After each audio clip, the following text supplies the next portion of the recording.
करीब 77 साल पहले जापान के हिरोशिमा और नागासाकी पर परमाणु अटैक किया गया। हमला महाशक्ति अमेरिका ने किया और उस विनाशकारी विस्फोट के साथ दूसरे विश्व युद्ध का अंत हो गया। हालांकि मौजूदा वक्त में कोई विश्व युद्ध नहीं हो रहा है, लेकिन रूस यूक्रेन के बीच बीते कई महीनों से भीषण जंग जारी है, जो कभी भी थर्ड वर्ल्ड वॉर में तब्दील हो सकती है। मगर इन सब के बीच ये आशंका जताई जा रही है कि रूस यूक्रेन वॉर में एटमी हथियारों का इस्तेमाल भी हो सकता है, वो भी रूस की तरफ से, लेकिन रूस की सरजमी से नहीं बल्कि किसी और बैटल ग्राउंड से। आखिर कब और कैसे, देखिए ये रिपोर्ट। जिस यूरोप से पहले 2 विश्व युद्ध लड़े गए, उसी यूरोप में थर्ड वर्ल्ड वॉर की बिसात बिछ गई है, और वो भी बम गोला बारूद नहीं बल्कि एटम बम वाली।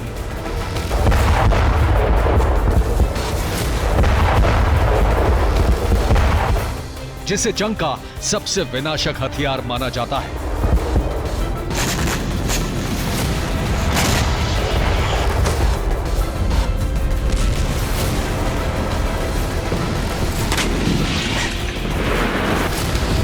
हालांकि दूसरे विश्व युद्ध का अंत एटमी धमाके के साथ हुआ था, मगर अब ईस्टर्न यूरोप में छिड़ी यूक्रेन वॉर में परमाणु हथियारों के इस्तेमाल होने की आशंका है, और ये आशंका यूं ही आकार नहीं ले रही।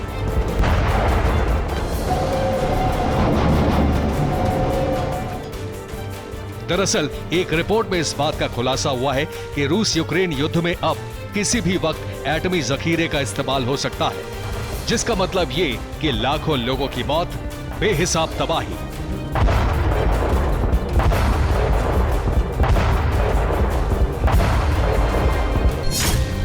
आपको बता दें कि रूस यूक्रेन वॉर के आगाज के साथ ही एटमी हथियारों का जिक्र होने लगा था।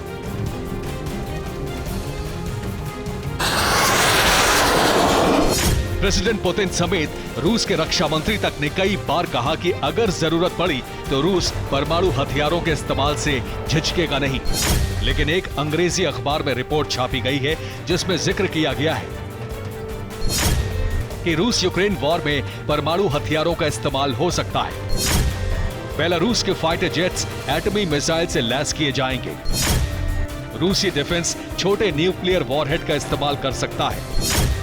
बेलारूस बॉर्डर से भी यूक्रेन पर परमाणु हमले की तैयारी जारी है।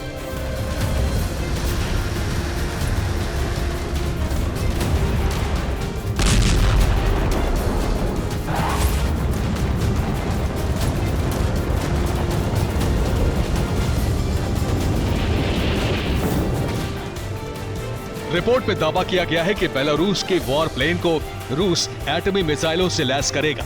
यानी अब यूक्रेन के खिलाफ पुतिन ने डबल फ्रंट से परमाणु अटैक का प्लान बनाया है। और यकीन मानिए, अगर इन दावों में जरा सी भी सच्चाई है तो फिर पुतिन के एटमी प्रकोप से सिर्फ यूक्रेन ही नहीं बल्कि पूरे यूरोप का बचना नामुमकिन है।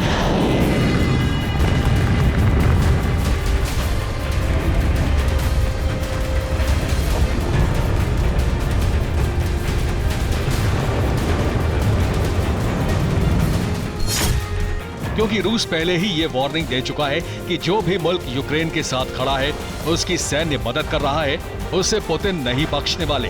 और मौजूदा वक्त में पूरी दुनिया ये बात जान रही है कि यूक्रेन के सपोर्ट में सबसे ज्यादा यूरोपीय देश और नेटो कंट्री ही है, जिनकी सीधी अदावत रूस से है।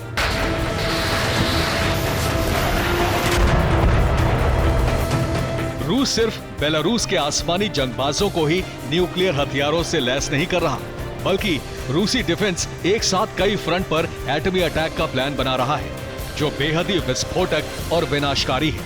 आखिर कैसे, ये भी जान लीजिए।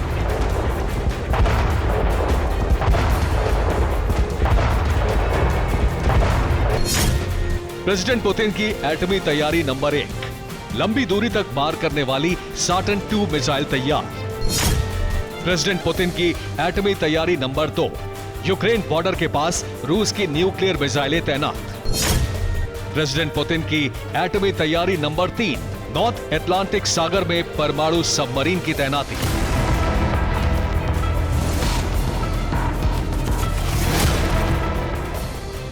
आपको बता दें कि कुछ महीने पहले क्रेमलिन के बिना पर यह दावा किया गया था कि यूक्रेन, यूरोप और नेटो के खिलाफ रूसी डिफेंस ने करीब 4,477 न्यूक्लियर वॉरहेड को एक्टिव किया है।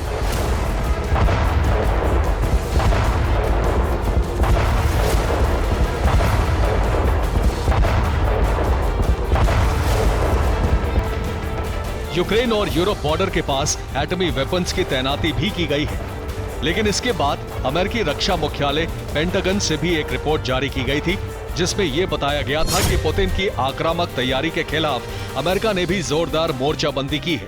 और वो ये थी कि पेंटागन ने 5 यूरोपीय देशों में 100 न्यूक्लियर वॉरहेड एक्टिव किए थे। और ये सभी देश नेटो के सदस्य थे और अमेरिका के सहयोगी। जानते हैं पेंटागन ने अपने परमाणु वेपन्स की तैनाती कहां-कहां की थी। इस एनिमेशन को देखिए। जर्मनी, इटली, तुर्की, बेल्जियम और नीदरलैंड, जहां महाशक्ति अमेरिका ने अपने 100 से ज्यादा न्यूक्लियर वॉरहेड को तैनात किया था।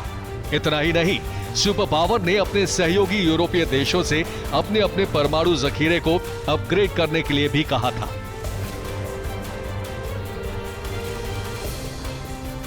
इस तरह परमाणु हथियारों का एक्टिव होना, वो भी मॉस्को से लेकर यूरोप तक, बेहद ही सन्न करने वाली बात है।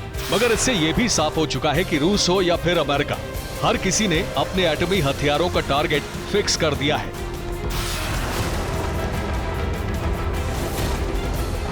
कहां से न्यूक्लियर प्रहार होगा, कहां एटमी मिसाइल फटेगी, इसका ब्लूप्रिंट तैयार कर लिया गया है।